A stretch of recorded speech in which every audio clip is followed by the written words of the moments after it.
Talk Shoes. Recorded live. What is up, everybody? Welcome to Travis and Vic's Drunken Horror Adventures. It's true crime time on this show. It's the main event of April, as we're talking about the Grimes sisters murder from either 1956 or 1957, depending on which you believe. But that being said, I've got Vic and Blake on the line, so it's a special night already. Oh, thanks. What's up? Well, Vic has been visiting he's in Pigeon Forge right now, Blake, and he visited East Alcatraz earlier, and he was sad to say that there was no Grimes sisters memorabilia there. Your Pigeon Forge, that's like only an hour. That's like 2 hours, I think, away from me, Vic. Damn it, you should have stopped by. Hi, buddy. It's only an hour or whatever. Well, you come visit me tomorrow. I got nothing to do tomorrow. Come visit me. We'll go to the casino. Oh, I can. I got book stuff, and I got Robert Shea and all this other kind of stuff. So I got plenty of stuff to do tomorrow. I don't have tomorrow off. You can sit in my tub with me butt naked. Jesus Christ! It's in my room. I can do that. See, Vic's excited because, we call it Travis and Vic's Drunken Horror Adventures, and it's been a while since he's actually been drunk on this show, and he goes to a place called No Way Jose's. He's orders some margaritas, and, well, here we are. Well, at least he's awake. At least he's awake this time. Last great show we had, all I heard was...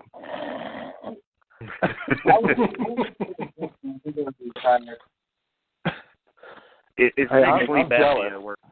I'm jealous. I can't fall during asleep the true crime shows, though.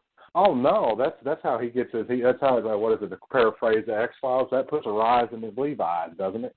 So he has to be awake for that. Yeah, that's how he gets his rocks off. Well, if Vic's drinking margaritas tonight, I am drinking 19 Crimes Australian wine. Blake, have you seen this stuff? My wife got it for me for Christmas. The 19 wine. I have. 19 Crimes. I have not. No, I'm not a super heavy drinker, but I plan on actually having a drink on the 1981 horror episode. I'm going to actually have a drink to celebrate that one. It's been months since I've had a drink, so good man. Good. Well, it's 19 Crimes is it's an app. Well, I think it's called Living Labels now or something, Living Wine Labels, and it's also a wine, and it's Australian wine, and what it has on there is different criminals from Australia's history, and not really murderers so much as like thieves and things like that, people who were just imprisoned. But the way it works is you buy one of these bottles of wine, and on your app, you take a picture. Well, you don't take a picture. You just kind of put your camera up to it, and the prisoners start talking to you on the app. Well, that's okay. It sounds like that's your speed, buddy. Yeah, it's really fucking cool. My wife got me the whole set for Christmas. It's I don't know, 6 or 7 or 8, something like that. This is the first time I've actually cracked one open, and I figure what better time than a true crime episode to do it. And you know what, though? You know what? You get good Christmas presents. You know what I got for Christmas? I got Knight Rider, the complete series. So, yeah. Nice. Filling that out, yeah. I'm just chilling, trying to catch up on my retro TV, because Lord knows there's not anything good worth a damn on regular TV now. Yeah, I mean, it's kind of weird. Once you kind of watch what you want to watch now, it's just like rewatching things like I did with Mindhunter, and I've been kind of doing with Dexter. Not a lot of good shows on right now. I know other people might disagree, but I'm just the X-Files was really good this season, save for a few people's really, really, sparse opinion on the finale. But I think the finale was one of the best episodes. So, again, it was worth checking out. If you haven't checked it out, I highly suggest you try. There's a lot of Monster of the Week episodes, which is like your favorite. So yeah, that is my favorite. You're right there. So it's worth it. And let me tell you, I was really surprised about the gore, because I was shocked that there's so much gore on this, and it was on network TV. I had to stop. I told my wife, I was like, "You fucking see this shit? This guy just got his throat ripped out, and the blood is spraying across everybody's face in the room. Look at this shit. It was beautiful. It was great. It was worth it. Absolutely. That's awesome. Yep. Well, I was gonna say on this 19 Crimes hard Chardonnay. Yeah, like I said, shit's Australian wine, which I've never had Australian wine. Now I've tried German, Italian, French. I assume I probably had American at some point. I don't really know for sure, but this stuff's like 17% alcohol. So suffice to say, yeah. Yeah, there's a my lot of alcohol in wife this. was. I was telling my wife about your trip to Disneyland. She's like, she's so jealous that you went to Disneyland. I was like, why are you jealous? He didn't get to have any fucking fun. He was with the kids. She's like, Boy, I said, you can't drink in Disneyland. She said the bad part is being gluten free. There's so much alcohol that has gluten in it. And she recommended something, and I forgot what it was. But my wife she would drink on occasion. She used to drink bottles of like Merlot and like Irish car bombs and shit. So Yeah. when she had fun, like in our younger years, but she doesn't touch the stuff now. After that surgery, a thimbleful would be enough to just put her on her ass. My ex-wife had the same surgery. I know what you're talking about. Of course, she was a big fat drunk, so fuck her. Okay. So in case you're listening to this, you big pig, I don't like you. Or I know you're a family of fucking bitch. Yeah. Well, anyway, so I'm drinking this hard Chardonnay, and I swear this thing's like 17% alcohol, which is pretty amazing for some wine. And, I don't know what to say about it beyond that, so I'll just let that lie, because we're going off on a tangent here, and I don't want to, detract from the importance of this episode. It's kind of something that's been building for a really long time. I mean, every time we talk to Ray, he's kind of brought this up. It's kind of his pet project. I don't even want to call it a pet project. I mean, really, it's a labor of love, where Ray is basically taking it upon himself to get this Grimes Sisters case reopened, and I'll let him talk about that. And he obviously has a man in mind who he considers responsible for the murder. But before we go there, let's kind of set it up. Explain a little bit about what happened, which Ray will do a better job of it. I'm just going to give everybody kind of a brief breakdown of what happened. And again, Ray will do it better, but the murder of the Grimes sisters, still an unsolved double murder. It happened either December 1956 or January 1957. When the murder actually took place is debated heavily. But you've got the two sisters named Barbara and Patricia Grimes, who were aged 15 and 12, maybe 13 if we're talking, and I'll tell you why, because the 12-year-old's birthday was like December 30th or December 31st.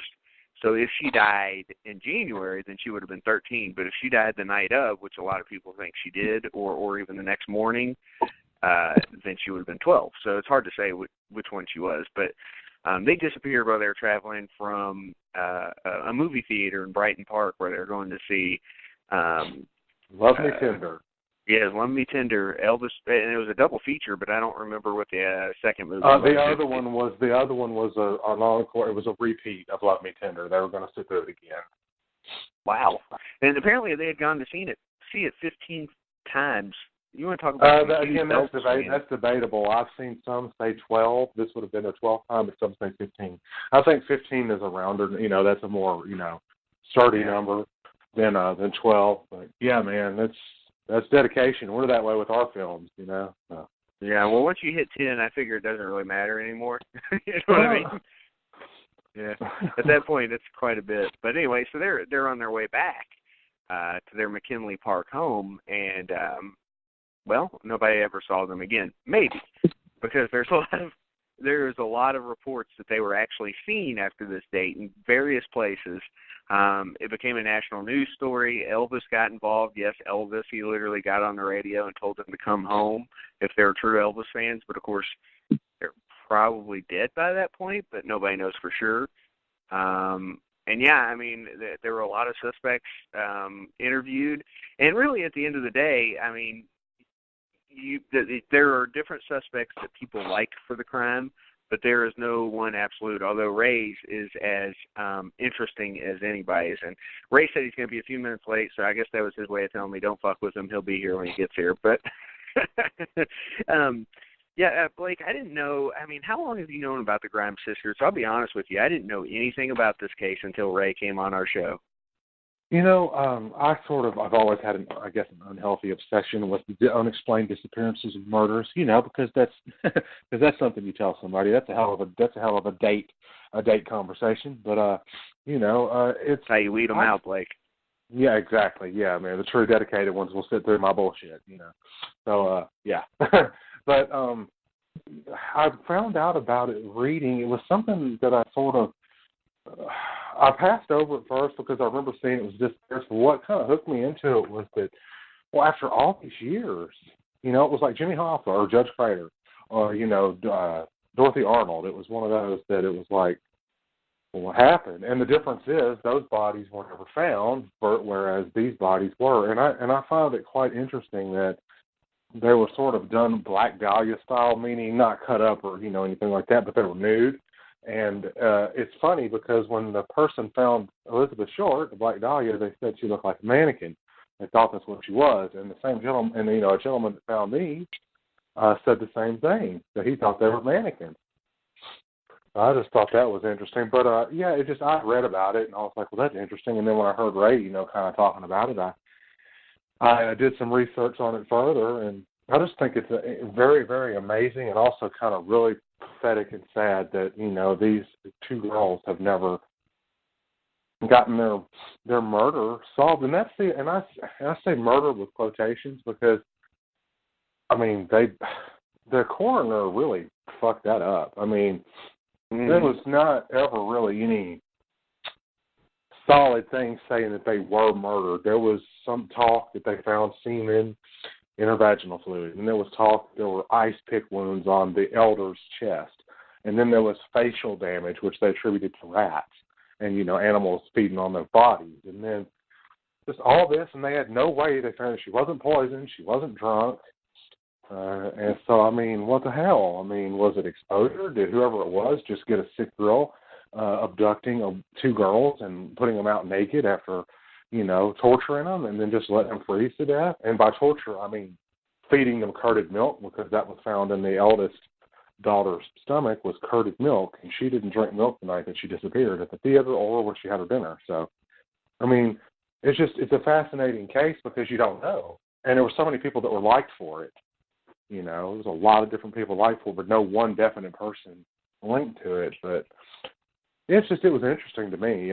Just something like that. And then the fact that, they were seen in Nashville by several people because that's, Elvis Presley is from Memphis. So they had a really, really, really big fascination and obsession with Elvis. So I think it was fun. I thought it was really quite odd that they were seen in by several people. They were reported to be seen in Nashville. And, so it's like all these different people said they were alive. And the coroner says they probably died within 5 hours of the movie, but all these other people saw them alive, and these people went to their graves saying that they had seen them.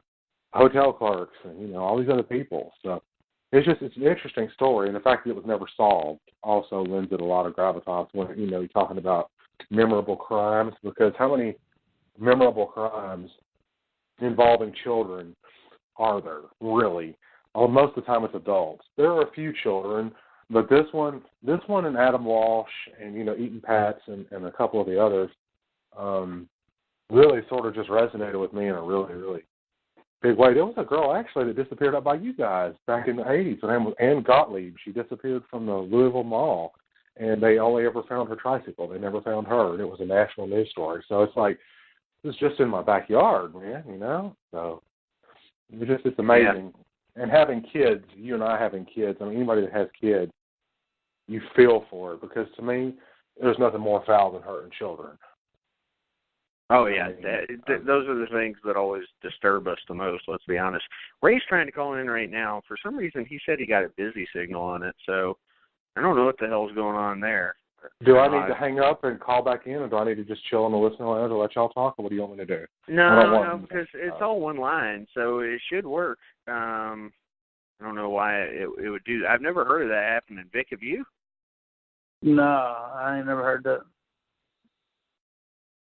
Well, like I said, I don't mind calling. I don't mind hanging up, gentlemen, and letting Ray talk. Obviously, he's. I don't think that's going to change anything. But if it does, we'll figure it out. Yeah, I think you can have as many people on here as you want, or at least a bunch. Yes, you can.